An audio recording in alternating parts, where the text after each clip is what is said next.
안녕하세요. 회복의 교회 김민호 목사입니다.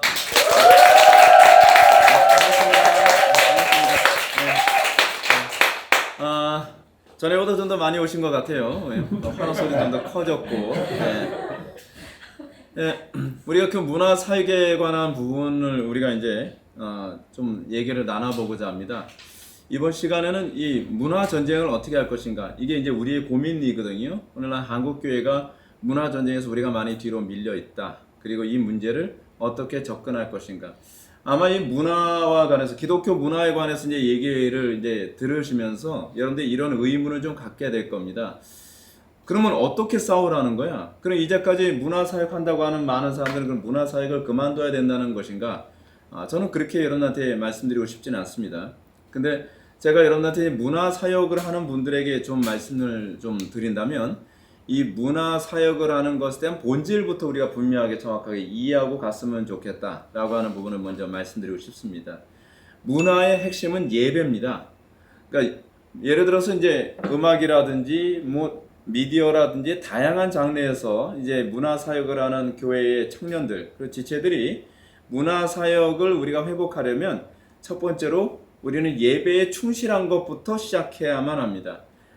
상당수의 이제 문화 사역자들이 문화 사역을 열심히 하는데 예배당 와서 주무시는 분들 또는 깊은 묵상을 하시는 분들이 굉장히 많은데, 그렇게 되면 사실은 문화 사역 자체가 이미 실패하고 있다는 얘기입니다.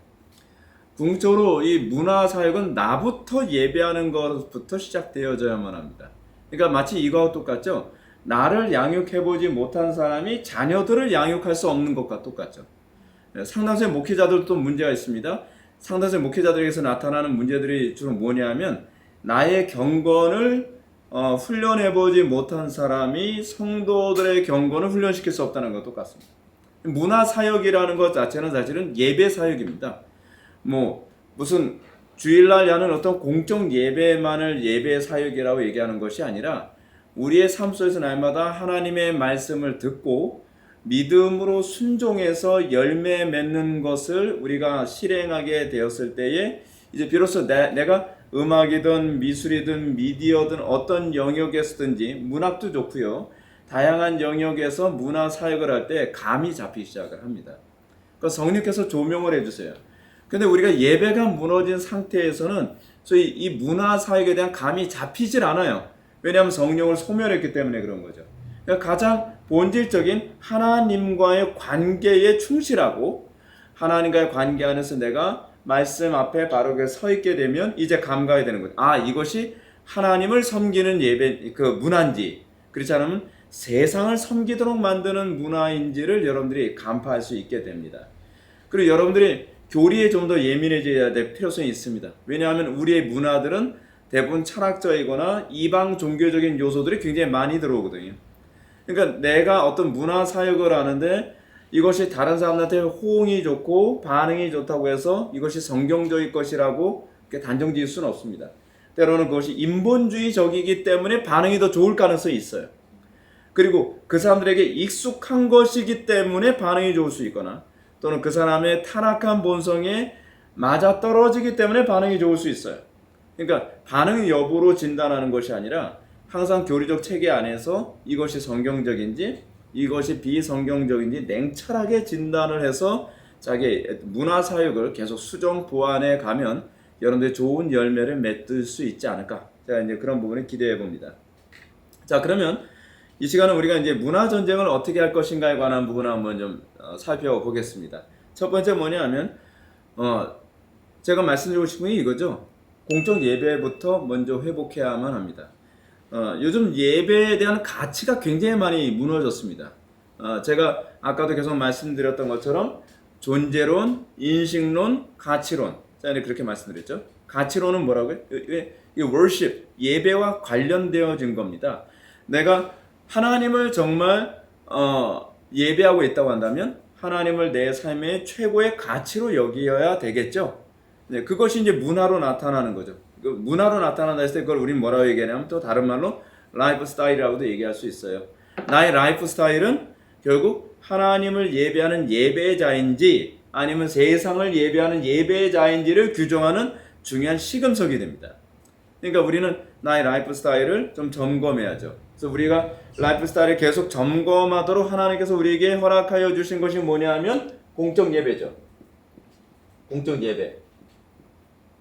공적 예배를 통해서 예배 가운데 우리가 말씀, 찬양, 기도라고 하는 공적 예배를 통해서 내가 하나님을 정말 제대로 예배하고 있는지, 그렇죠? 내가 하나님을 잘못 예배하고 있는지를 계속 진단받고, 그리고 여기서 우리가 점검되어진 부분은 다시 삶 속에서 삶의 예배에서 또 실천함으로 이것이 뭐가 되죠? 자꾸 반복되어지면 이게 라이프 스타일이 되는 거죠. 그렇죠? 라이프 스타일. 엘리, 그렇죠? 네. 라이프 스타일이 돼가는 겁니다. 라이프 스타일이 됐다는 것이 이것이 내가 예배자가 됐다는 얘기죠. 예배자가 됐다는 거. 그래서 여러분들의 라이프 스타일을 계속 점검해 볼 필요성이 있어요. 여러분 그 18세기 때에 영적 대각성 운동이 일어났거든요. 18세기 때 영적 대각성 운동이 일어났을 때에 어떤 현상이 나타났냐면 문화가 바뀌었습니다. 그러니까 문화로 교회가 바뀐 것이 아니라 소위 공적 예배를 통해서 사람들이 바뀌니까 바뀌어진 사람들이 정치계, 사회계, 종교계, 문화계, 교육계 모든 영역의 문화를, 흐름을 다 바꿔놓는 거예요. 이거 이제 교회사에서 입증된 거죠. 그러니까 공적 예배에서 항상 문화는 바뀌었습니다. 이게 이제 교회사에서도 나오는 얘기고 성경에서도 언급되어지는 부분입니다. 두 번째로 우리가 문화전쟁에서 이기려면 가정이 회복되어야만 합니다. 가정은 공적 예배를 통해 받은 은혜가 가장 먼저 나타나는 부분이거든요. 우리가 예배하고 나서 우리는 어디로 돌아가죠? 직장으로 돌아가는 것이 아니라 가정으로 돌아갑니다. 이 가정 속에서 우리의 예배자의 삶을 뿜어내는 것이죠. 그걸 통해서 가정은 안 믿는 사람들과 다른 뭐가 있습니까? 안 믿는 사람들과 다른 가정 문화가 형성되죠. 안 믿는 사람들과 다른 가정 문화가 우리에게 생겨야만 합니다. 예, 우리가 힘들지만 하나님의 말씀을 가지고 가정에 들어가서 조금씩 지경을 넓혀가는 거죠. 마치 뭐 하는 것처럼? 가나안 전쟁하는 것처럼. 가나안 전쟁하는 것처럼. 가나안 땅에 들어가서 지경을 넓히듯이 우리가 가정에 들어가서 우리가 하나님의 말씀대로 조금씩 살아가면서 그곳에 가정의 문화를 회복해야만 합니다. 사실 상당수의 많은 청소년들이 세속의 문화에 타락하게 되어지는 이유 중에 하나가 뭐냐면 사실은 가정 문화가 타락했기 때문에 그렇습니다. 가정 문화가 타락하니까 아이들이 가정과 세속의 경계선이 허물어져 가면서 아이들이 세속에 빠져서 자꾸 변질되어져 가는 거죠. 그래서 음란 문화, 폭력 문화, 무질서한 문화, 욕하는 문화 또는 불경건한 문화의 근원지가 사실 거의가 다 가정입니다. 아이들이 욕을 주로 어디서 많이 배우는지 아시죠? 친구들이 아닙니다. 부모에게 배우는 경우가 상당히 많이 있습니다. 부모가 욕을 안 하면 자녀들이 거의 욕을 잘 안 합니다. 근데 부모가 욕을 대부분 잘하면 자녀들이 욕을 배우죠. 물론 친구들에게 욕을 배우는 경우도 많이 있습니다. 근데 부모가 경건하고 부모가 도덕적으로 올바르면 아이들이 그거에 대해서 저항하는 태도를 견지하게 되죠. 그러니까 문화의 중요한 중심지가 가정이에요. 그래서 세상에서도 자꾸 가정을 깨뜨리기 위해서 미디어로 파고 들어오죠. 인터넷으로 파고 들어오고 그 스마트폰으로 파고 들어오면서 자꾸 가정의 문화를 자꾸 무너뜨리려 합니다. 우리 저항해야만 합니다. 가정 예배를 다시 회복하고 가정에서 부모와 자녀와의 관계성을 회복하고 성경적인 그 예배, 성경적인 문화, 제가 지금 예배와 문화를 자꾸 혼용해서 사용하고 있는 겁니다. 이 가정에서 하나님 말씀대로 예배자의 삶이 문화로 정착되어지면 이 아이들이 세상에서 하나님의 말씀으로 살아가는 법을 이제 가정에서 배우게 되겠죠. 세 번째로 문화 전쟁을 하는 데서 우리는 그 다음에 어딜까요? 가정 다음에 이제 어디가 나오겠어요? 직장이죠. 직장을 생존과 성공의 수단으로 여기지 않고 소명지로 여겨야만 합니다. 근데 문제가 뭐냐면 여러분 이거를 인식시켜주는 것이 교회가 아니라 가정입니다. 가정에서 아이들한테 이 소위 직장을 돈벌이 수단이다 또는 생존의 수단이다 성공의 수단이다 라고 자꾸 세뇌를 시키니까 예수 믿는다는 아이들도 안 믿는 아이들과 구별됨이라는 게 없고 세속의 문화에 쉽게 동화가 되는 거죠. 근데 가정에서부터 자녀 양육을 할 때 직장은 우리가 생존과 성공의 수단이 아니라 하나님의 영광을 나타내는 소명지, 그리고 하나님의 뜻을 우리의 삶 속에 이루어내는 소위 예배 사역지라고 하는, 그래서 기독교 신앙에서는 만인 제사장이라고 얘기하잖아요. 교회 안에서 목회하는 목회자만 성직자가 아니라 모든 성도들이 성직자라고 하는 만인 제사장 개념이 그대로 이 직업 개념에서 그대로 나타납니다. 그래서 루터 이전에는 직업이 뭐냐면 성직이라는 개념과 세속직이라는 개념으로 둘이 딱 나눠졌었는데, 이제 루터가 종교개혁 이후에는 모든 직업은 소명지고 성직이다라고 하는 개념으로 직업의 개념이 바뀝니다. 근데 이것이 바뀌면서 자본주의 개념이 연결이 되어져요. 근데 이 직업이 소명지고 직업이 성직이라고 하는 개념 없이 자본주의가 들어가게 되면 천민자본주의가 되는 겁니다. 그러니까 오늘날 우리나라 사회 안에서 나타나는 직업의 타락은 직업이 소명지라고 하는, 또는 하나님 사랑, 이웃 사랑의 그 실천지라고 하는 그런 개념이 없어서 문제인 거죠.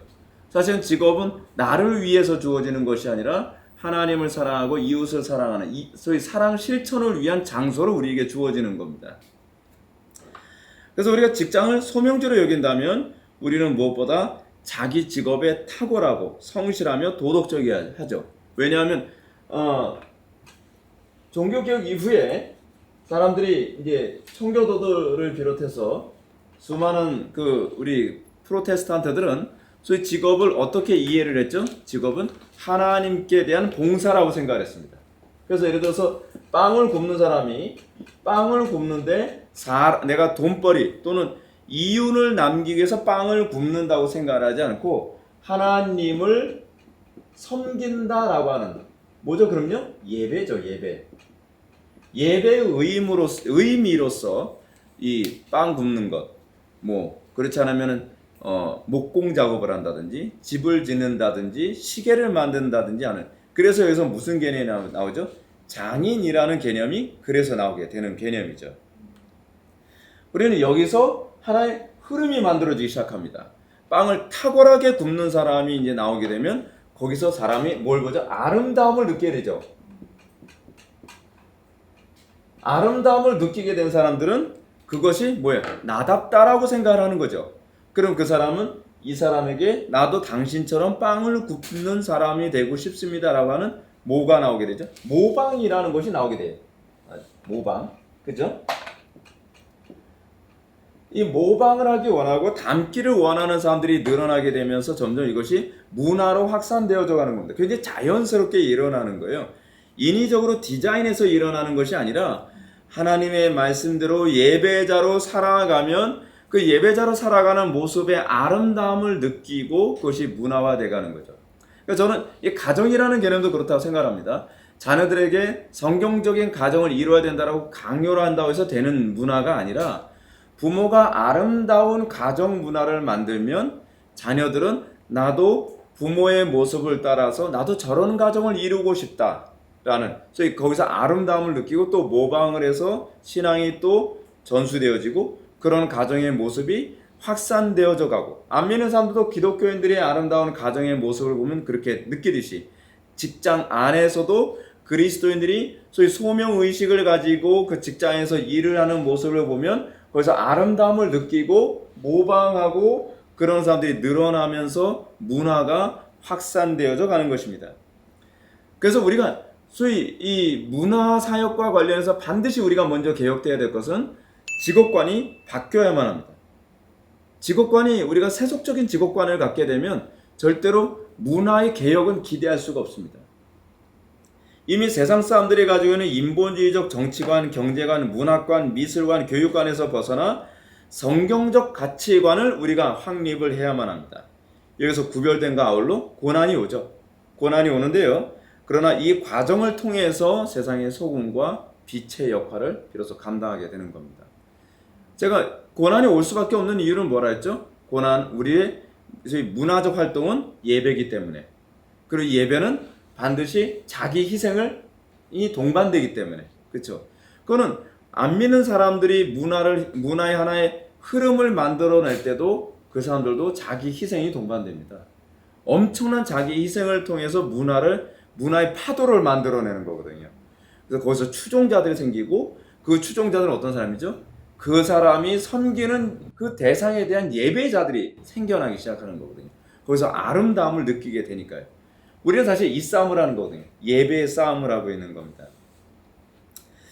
여러분, 신자들이 직장에 들어가서 성경적인 어떤 직업관으로 하나의 문화의 흐름을 만들어낸다는 것은 마치 뭐하고 똑같냐면, 이스라엘 백성들이 가나안 땅에 딱 들어갔더니 가나안 족속들이 어땠다고요? 꼭 네피림 같다는 거예요. 네피림 뭐죠? 일종의 거인족이잖아요. 그들 보기에는 우리는 메뚜기 같고 그들은 거인 같아서 이길 수가 없더라.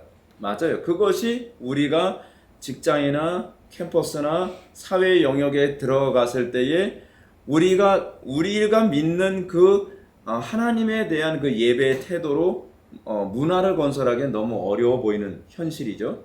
근데 그런 가운데서 우리가 어떤 태도를 견지합니까? 믿음으로. 그렇죠? 우리가 그 하나씩 정복해 나가는 겁니다.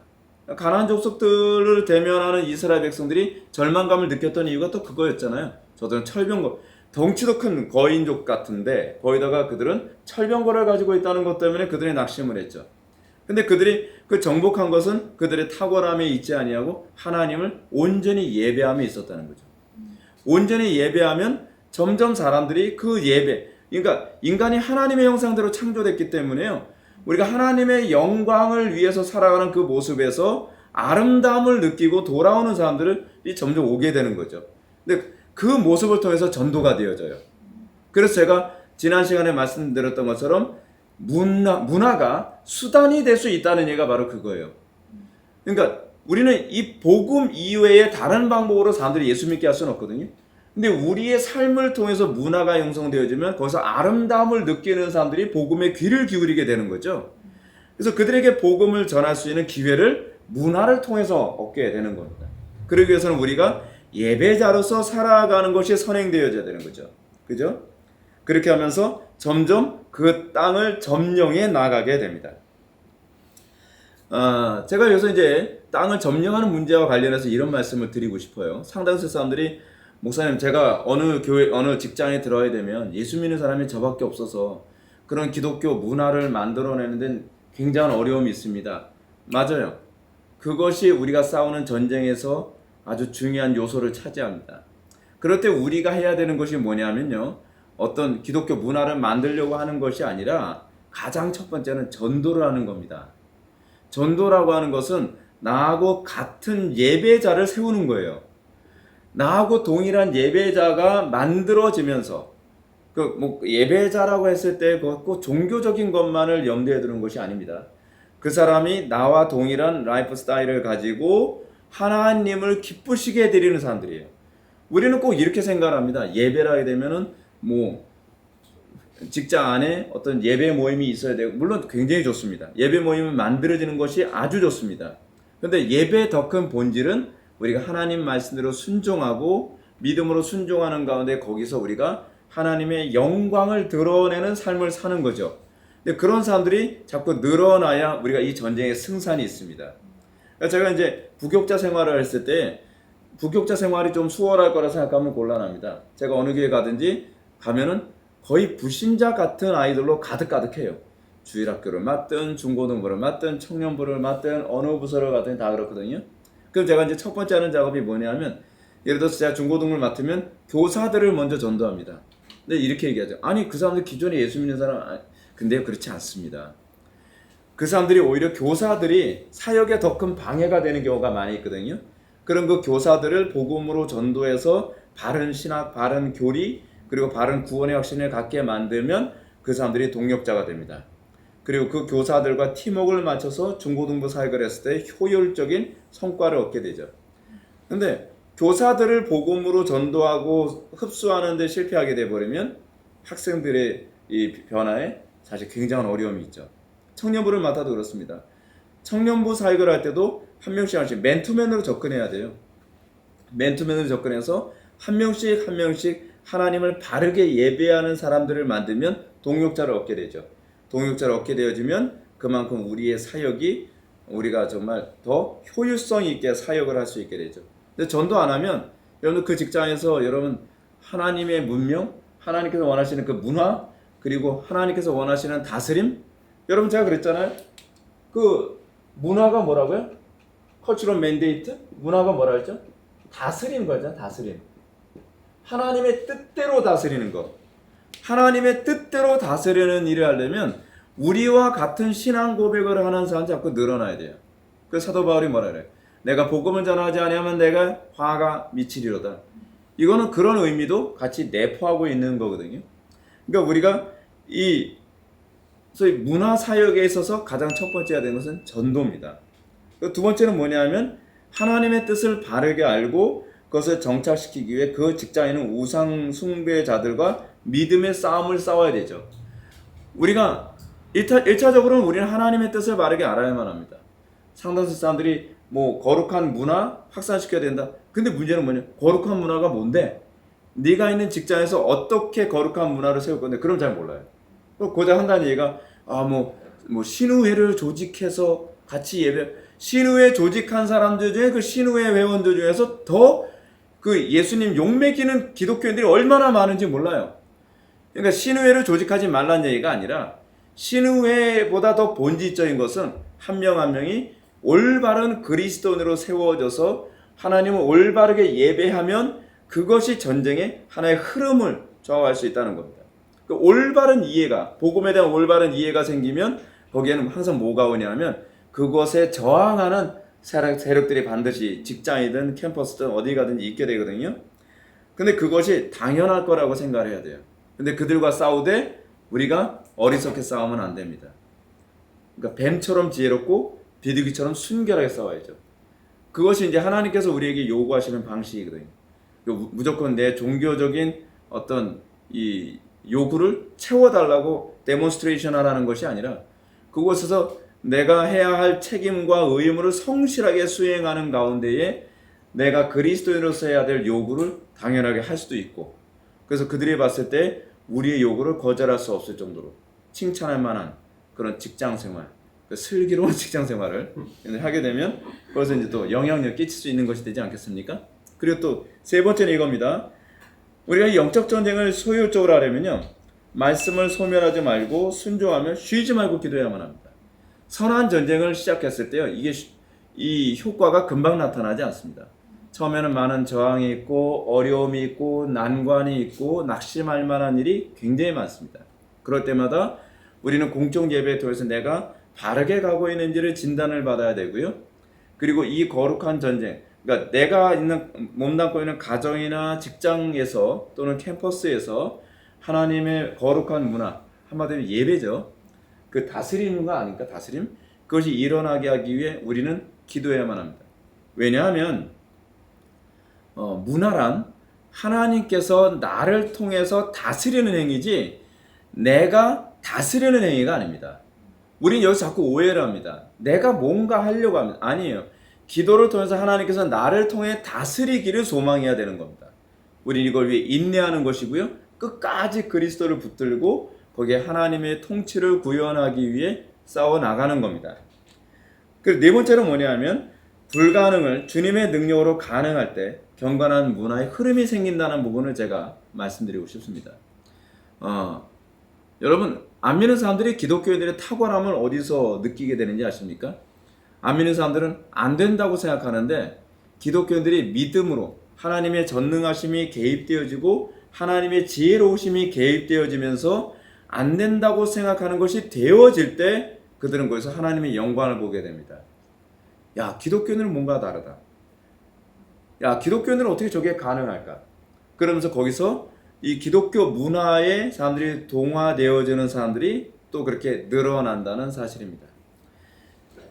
지금까지 우리가 기독교 문화와 또 세속의 문화와 어떻게 우리가 싸워서 승기를 우리가 얻을 것인가에 관한 부분을 우리가 살펴보았는데요.